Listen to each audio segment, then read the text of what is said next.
Hello, welcome back to Lesson 2 of the Let Us Worship course, Part 1. In the last lesson, we studied one of John's visions in the book of Revelation.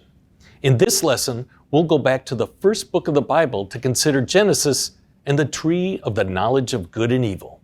It's important to understand why the tree of the knowledge of good and evil was placed in the Garden of Eden and so necessary. In a perfect place, God created. Why would He include a tree with knowledge? A tree with answers? A tree so potentially satiating for human curiosity? Think about this. God has the deepest kind of love for us. Merciful love, faithful love, sacrificial love. You may recall learning the term agape. This is love from and of God. God intended from the beginning to give humans free will, something a loving God would do. So He had to allow for the possibility of Adam and Eve choosing something over Him and therefore sin. Free will and love came with a cost. We learn the cost of free will from Scripture. Because mankind chose to use free will incorrectly, Jesus had to die on the cross. In Genesis chapter 2, God says to Adam, "You are free to eat from any tree in the garden, but you must not eat from the tree of the knowledge of good and evil, for when you eat from it, you will certainly die." Well, at this point in our coursework, most of us know what happened. Remember, we don't know the precise nature of the knowledge they received, but we do know that this tree represents the fall of man. The tree itself wasn't evil, but because God had given explicit instructions not to eat of its fruit, and Adam and Eve disobeyed, sin polluted both them and the tree. The ground, human nature, everything ends up cursed because of what happens in Genesis chapter 3. We are separated from God.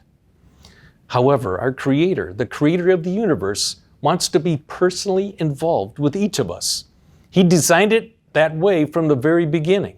When God created the animals, birds, and fish, all living things, by the power of His spoken word, we see the amazing and unique way God created Adam and Eve also.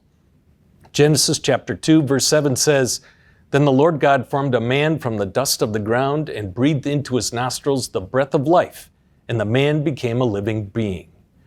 The Hebrew verb to form is pronounced yasar. It's the same verb used in the Bible in references to a potter molding clay.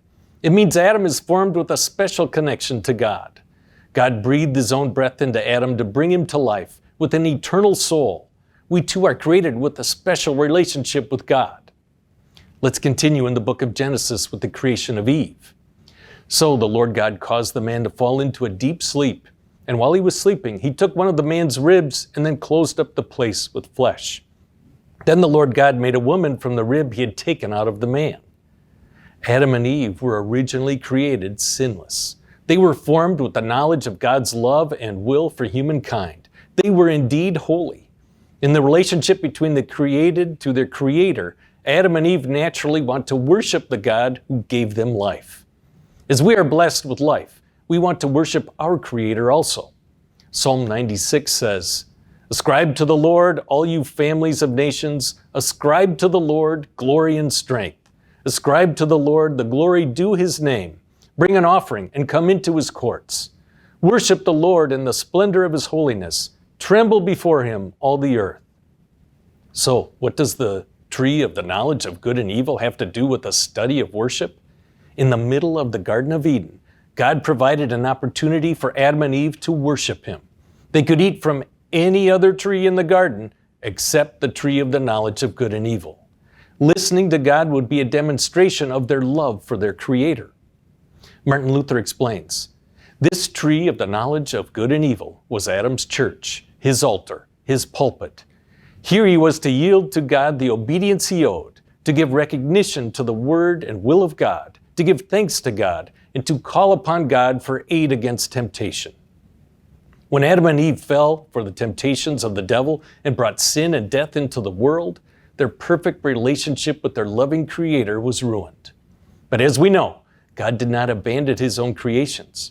God walks in the garden and announces His plan for His humans to escape eternal death and the punishment they deserve. God sends the serpent crusher, Jesus Christ. God restores our separation from Him today also through faith in Jesus. Through Jesus, we have forgiveness of sin and salvation. Our worship today centers on the truths of the Bible from the books of Genesis to Revelation. The Apostle John put it simply, "For God so loved the world that He gave His only begotten Son, that whoever believes in Him shall not perish, but have eternal life." You are now ready for the section 2 of this lesson in live class. Again, I'm Pastor Nate. I look forward to guiding you through the third lesson of the Let Us Worship Part 1 course next time. Until then, may God bless your continued study.